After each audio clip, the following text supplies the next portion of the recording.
The only thing I can infer from your remarks is that you think Israel should get a surplus of rights, that it should get more than everybody else. And that to me is simply unacceptable. Now, you used two kinds of argument. You first said, you quoted from the Palestinian Charter from 1964. Okay. Well, we're now in 2011. We're a half century later. And I tried to go through the record to show that the Palestinians have consistently, over a long period, supported, including Hamas, that two-state settlement on the June 67 border. I don't want to run through now the history, because I think it's going to take too much time, but I think if the very best that you can come up with is a quote from a half century ago, it's not a very compelling piece of evidence to support your case. The second piece of evidence you adduce was a statement by Hezbollah. What does that have to do with Hamas and the Palestinians? Nothing. Well, I think that's the answer. So the second...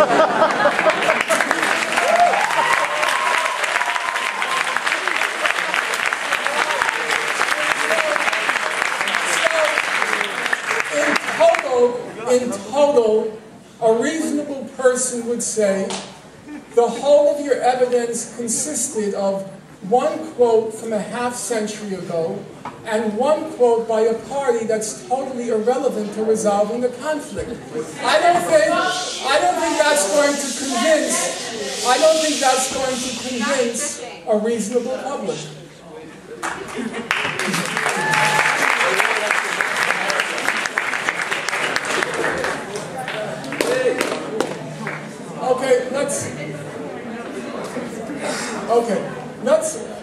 Let me take one more question here, and then we'll go around. Yeah. Go ahead.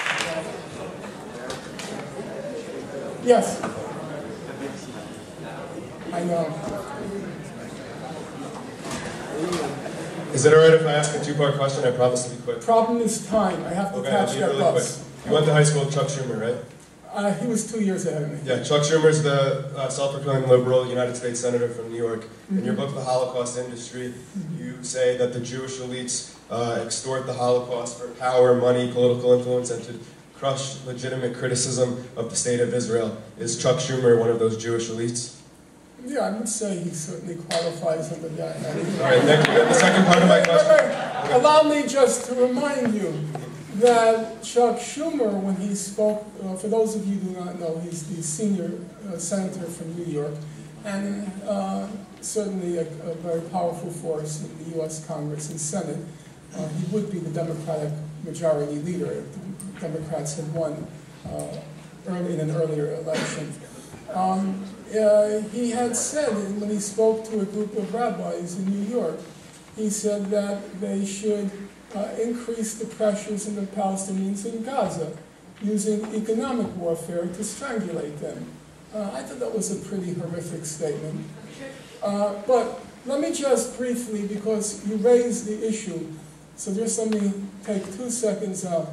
You raised the issue of the Holocaust industry, the little book that I wrote, and you and I judge from what people have written before me coming here in public forums.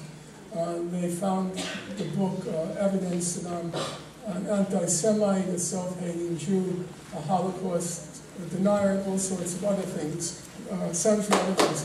So let me ask you a question, because I have no reason to doubt that you're a perfectly intelligent young man and that you can think for yourself.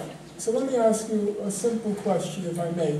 I'm not going to require a yes or no answer. So here's the question. There's no dispute among knowledgeable people that the founder of the field of Holocaust studies, the creator of the whole field, and the leading authority until his death a couple of years ago was Raoul Hilberg. the author of the standard 3-volume study, The Destruction of the European Jews. He created a field, and his knowledge was qualitatively, not just quantitatively, well ahead of even the second or third person in the field. Now, when the Holocaust industry came out, it caused a lot of people to be angry.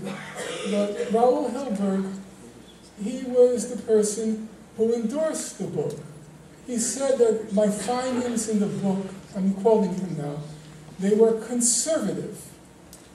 He said that when my whole tenure issue came up a couple of years ago, he weighed in and he said Finkelstein's place in history and the writing of history is secure. Now, here's the question I would like to put to you. Mr. Hilberg was a refugee from Austria, came to the US in 1938. He founded the field of Holocaust studies. He was the world's leading authority in the subject. You can't say he was an ideological bedmate of mine, because Mr. Hilberg was a conservative Republican.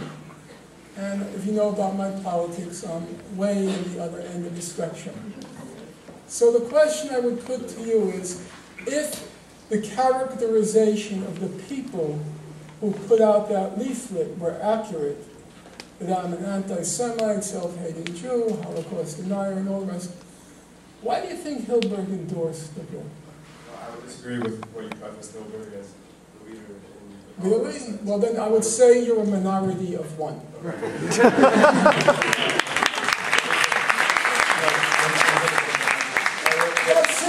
That's simply a not serious statement. Okay. Can I please finish my question? Sure. Well, your initial stimulus for the Holocaust industry, Peter Novak, is called that book trash. That's anyway, correct. The second part of my question, if it's all right, is for the president of Students for Justice in Palestine. Is that allowed?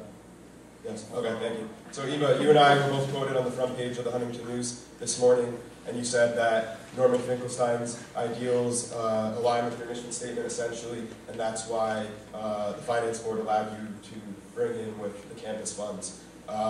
Norman Finkelstein is also called Nobel laureate and author Elie Wiesel, Boston University professor, the resident clown of the Holocaust circus, and he's also said Jews in America lead policy on the left and the right. Do those align with your mission statement, and do you agree with those statements? Thank you.